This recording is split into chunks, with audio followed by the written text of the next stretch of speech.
Imagine a refinery of $20 billion, a project where the richest man in Africa have invested all his money, and he even contracted debt to invest in the refinery. Imagine this project that was supposed to revolutionize the whole of Africa petroleum industry has been dragged into sabotage and foreign mafia and the government. Mr. Aliko Dangote had this to say upon completion of the refinery. We are delighted to have reached this significant milestone. Our focus over the coming months is to wrap up the refinery to its full capacity. I look forward to the next significant milestone when we deliver the first batch of products to the Nigerian market. This project, which is fortunately a great milestone for Africa, which the Dangote Group realized it all alone in the face of everybody. What is the mystery behind the Dangote Refinery saga?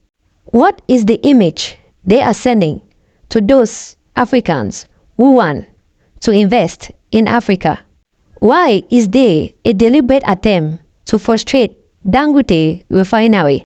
Why did they wait for Dangote to finish its refinery to strike? And who wants to get rid of him? Those are some of the questions we need to ask ourselves in order to understand more of what is happening to the Dangote Refinery. Now the Dangote Refinery to fail. The international oil companies, the IOC, are ganging up against the African richest man, Aliko Dangote. Before we continue into the saga, listen to Dangote's vision for Africa. Will satisfy the local demand of Nigeria, and it will satisfy the local demand of most West African countries, and will be able to export even Central Africa, Angola, Congo, Brazzaville, and co. So, it's a very huge capacity. 40% of our production will be for export. Dangote took the bold step and built one of the largest refineries in Africa. And yet, these international oil companies are ganging up against him to try to make him fail. So, why are they preventing the Nigerian government from selling crude oil to the refinery? Dangote is now importing crude oil from America, from abroad, but there is crude oil in Nigeria, and they can't sell it to the Dangote refinery. How does that even make sense?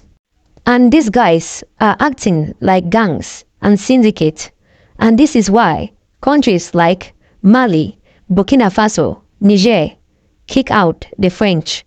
Let's look at some of these companies. Chevron is an American company. Halliburton is American. Shell is Dutch. Total is French. British Petroleum, and so many of them. These guys owns and control Nigeria and so many parts of Africa with their multinational companies. They can decide who can become the president of Nigeria, and most of us do not even know. We blame our president and our leaders for all the problems. These multinationals are so cold on our leaders. Look at what Orano, the French company who was exploiting uranium, was doing in Niger, exploiting their uranium for 0.8 cents per kilogram. Meanwhile, the price at the world market was $200 per kilogram. I mean, who does that? And why will our leaders continue to sign such contract at the detriment of the people of Africa? So why should our African leaders continue to allow these multinationals to treat Africa badly rather than standing for their people and encourage more Africans to invest in different manufacturing industries in Africa, like mining, steel production, and refinery, just like what Dangote is doing, and therefore encourage value addition in Africa rather than raw material exportation and importation of finished products. How can Africa trade amongst itself within the framework of the Africa Continental Free Trade Area if Africa is not turning its raw materials into finished products?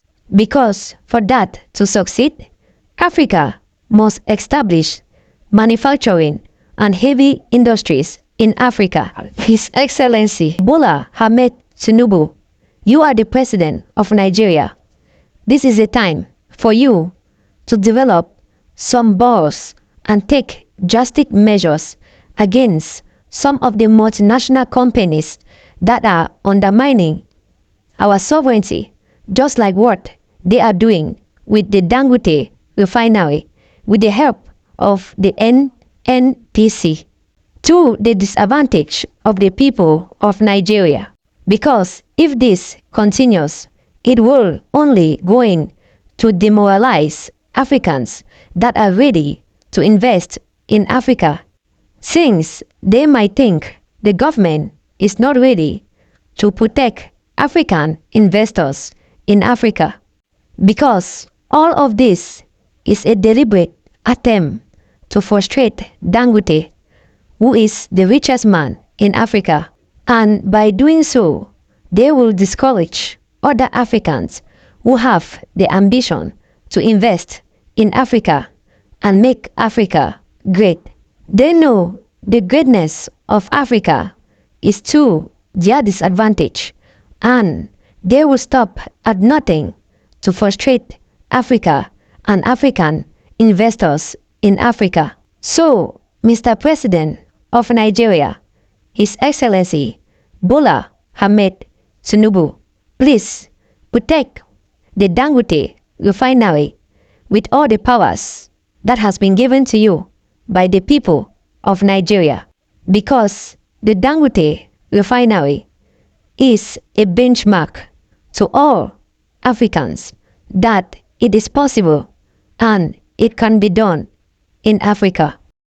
Listen to Dangote as he explains the saga, courtesy of TVC News. Okay. No, I think it's not only government support. There was also a question of the NNPC shareholding. Yes, NNPC shareholding is true. I was asked the last time by the media, and I said that yes, NNPC, paid,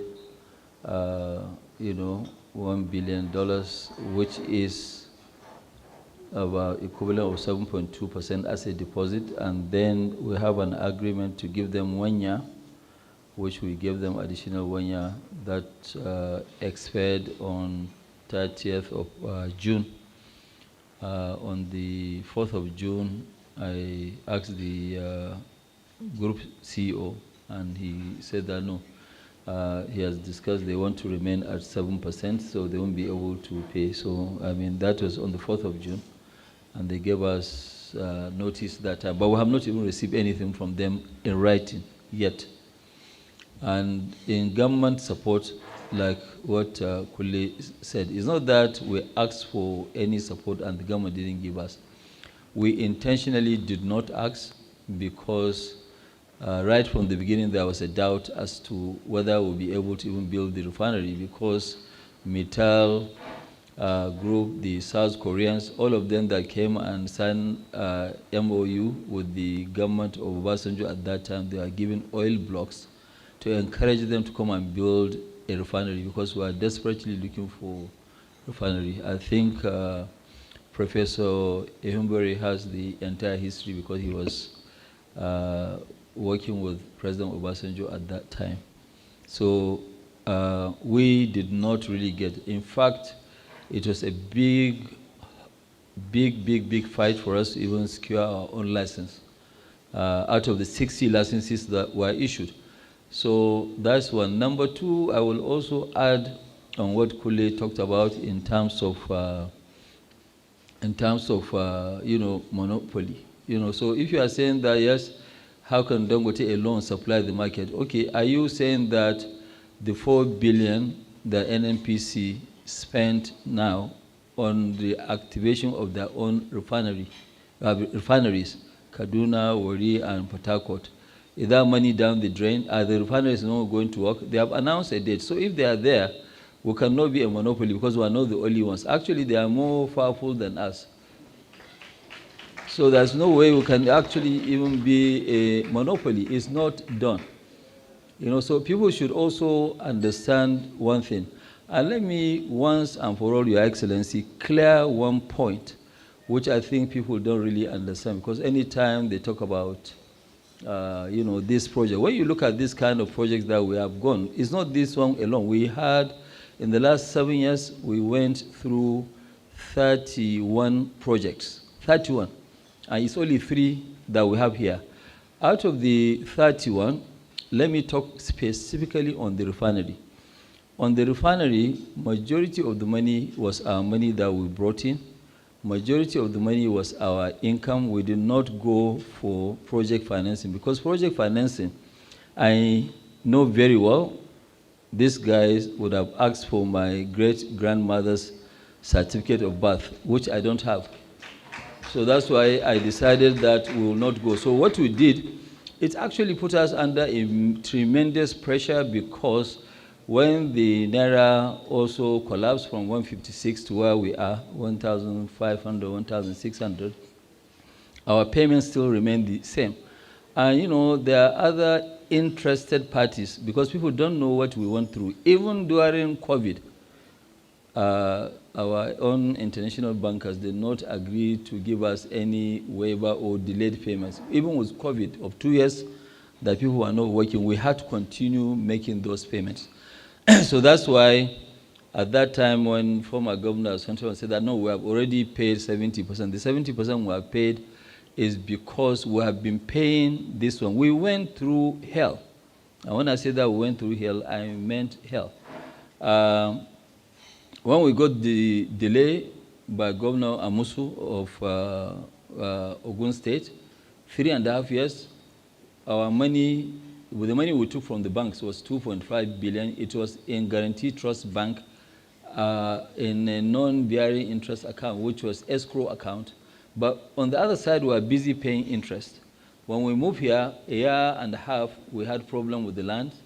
So even that one too, we had a total delay of almost 4 or 5 years from 2013 September. We did not actually move here and started work till sometime in 2017, almost 4.5 years. And 4.5 years on that money, we suffered a loss of over $600 million because we didn't return the money to the banks. If we had returned the money, then it means that no deal. And we had already paid financial advisors and everybody. So we had to just keep praying that, look, something will come out. And that is now we got a license, we got this. The banks were very, very trustworthy. When they even gave us the loan, we had no land. Well, we had a land, we thought we had a land, and then, but no license to build a refinery. We got the license much later with the help of President Jonathan when the system tried to refuse to give us a license. On the loan that we got, part of the loan was taken also by Dangote Industries, which is a local company. Dangote Industries, got allocation from Central Bank, and the total allocation that we got, including the money that we lost in terms of interest, in terms of principal repayment, was about $2.7 billion in 13 years, from 2013 to 2023. The money that we got, I repeat, from Central Bank was 2.7. Out of the 2.7, we still have more than $200 million of forward which we have not collected. So it was 2.5. Am I right, Kule? Yeah, a real cash we got in these 13 years, which was paid in terms of interest and principal payment. Dangote Industries, as soon as they get their dividend, they are bringing that money back to sell in the local market. They are bringing that money back into Nigeria. So there is no money that, will take from Nigeria. And the one that we've taken to pay part of our loans and interest, will return it back. So it's better for people to understand, because the thinking of people is that, no, majority of the central bank's money was depleted by Dangote's major projects. No, we got 2.5 cash from central bank in period of 10.5 years. And that money is also going to come back as soon as we start, making, because, once we start making money, we'll start paying the loans that we have, which is internal loans. So that one is not there. I've seen also in the quality that they are talking about. Yes, when we started with about 600-700 ppm, which is true. That is where we started, because it was a new plant. We have not commissioned most of them. So by the time that we finish now, we have commissioned part of it. So I'm actually surprised for somebody to come and mention that, yes, we have a bad quality, we and the other modular refineries. I can't talk about the quality of the modular refineries, but our own today, like what I said, our own production, you have seen, we have tested it, is 87 ppm. And by the time you come, even on Monday, we'll be at 50. By beginning of August, end of this month, beginning of August, we'll be at 10 ppm. Okay? Our flash point, you've seen the tests that we have run, and Your Excellency, Sir, Honorable Speaker, Deputy Honorable Speaker, the leadership of the House, I want you to even, at any time, set up a committee that they will come with every representatives headed by your chosen honorable member to come and lead in taking samples from filling stations. Because I must tell you today that all the test certificates that people are busy, floating around, where are the labs? Even if they have the labs, I can tell you they are fake certificates. The real one that you'll now know that they are right is to take from the filling station, and also to come and take also from our production line. Now you will be able to tell Nigerians that this is it. But the demarketing of a company by a regulator that he's supposed to protect, is very, very unfortunate. It's good that we didn't even know that you are going to ask us to stop by the road and pick up diesel. And we didn't know what you wanted to do. And when we got here, I said, okay, fine, let them go and take sample. And the chairman downstream of the House and the chairman midstream of the House went with our people to pick up a hot sample. They brought, you've tested, and you've seen where we are. So we want to clear that, yes, we produce the best diesel in Nigeria. And if the regulator wants, he can come 24 hours anytime. He has people here. Let him conduct this. And I would like to also the media to show our lab, and I want them to also show the lab of the regulator himself. He should show us which lab is he using. Yes, because as a regulator, he's supposed to have a lab. If regulator doesn't have a lab, then we have an issue. He cannot rely on somebody. He's supposed to, check us. So that's one. Another complaint that I had, which I think the Right Honorable Deputy Speaker also raised with me, say, okay, why did we drop the price of diesel when we started? We drop it from, is it the bad quality we are producing or what? I said that no. Even at the 650 ppm and 700 ppm that we are producing was a better quality than what was imported. And I'm sure, Your Excellency, sir, most of you have problems with your vehicles. Either you have had or you are still having problems with your vehicles. It's because of the bad fuel that we're importing into the country. I still stand by what I said. Go to filling stations, you can pick up and you can check the quality. That's the only way. But all this one, somebody will bring in a ship and say that, yes, this is the quality. Bring in fake certificates. This one, when we go ahead, we will say more. We will say more in the sense that, we know where they blend this in. Some of the terminals, some of the NNPC people, and some, traders have opened a blending plant somewhere off Malta. We all know these areas. We know what they are doing. It's not that we don't know. And really, like what I said, I've been fighting all my life. Somebody now said, okay, Mr. Dangote, I heard that, some people came to your hotel to ask of your name, and you don't know who they are. I say, yes, they did. But look, I am a very, very fearless person. I believe so much in God, and I don't fear anybody. They can do whatever that they want, and I am not scared. I will fight head on. It's not a question of this, so they can do whatever that they like. I thought building a refinery like this is, supposed to be a pride for everybody, because we're not the only country. Angola, they've been trying for 20 years. They are still trying. Uganda, they've been trying for the last 15 years. None of them. There is no production capacity in Africa. Only 2 countries are not importing, which is, Algeria and Libya. Apart from this, everybody is an importer. We cannot continue to be slaves while we export, raw material, then we import products. But you can see a regulator is giving an excuse to continue to issue license for bad products just because he said that, no, they don't want to create a monopoly. So how can we create a monopoly? Why didn't he call NNPC as a monopoly? Because today, NNPC, they are what? They are the sole importers of PMS. But then, if they are the sole importers of PMS, then we want to know whether there is a hole in the government's pocket or not. They should come and tell people, okay, fine, have they paid for all the PMS? If they have paid, okay, fine, what is the account?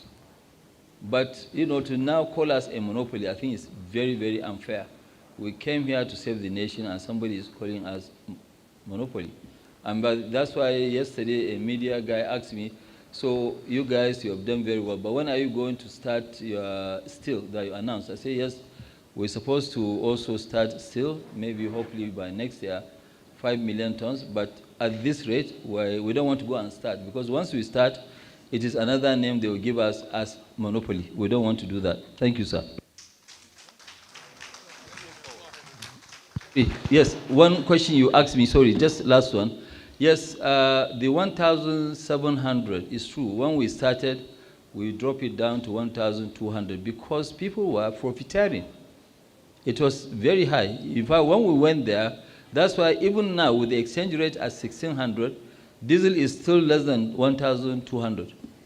So it means that we're justified. We didn't do that out of just to make people bankrupt. No, I've seen the letter written by Duffman. It's not true.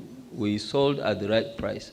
And if it's not the right price, why are they still selling at 1,150? Because we brought them to a level whereby it is profitable, and they are making money even at that. Thank you. Sorry, yeah, we can, okay, yes, it's true. We are selling in dollar, but also to help bring down that price. We had to sell also in Naira. But NNPC and the other people that sell to us, they are only collecting dollar. So I cannot pay dollar and now sell in Naira because I will be exposed.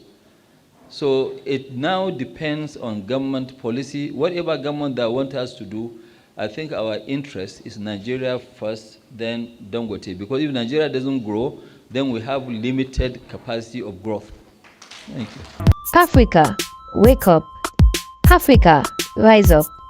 Africa without borders. Africa, continental free trade area. The time is now. Please don't forget to like, share, and subscribe. Thank you.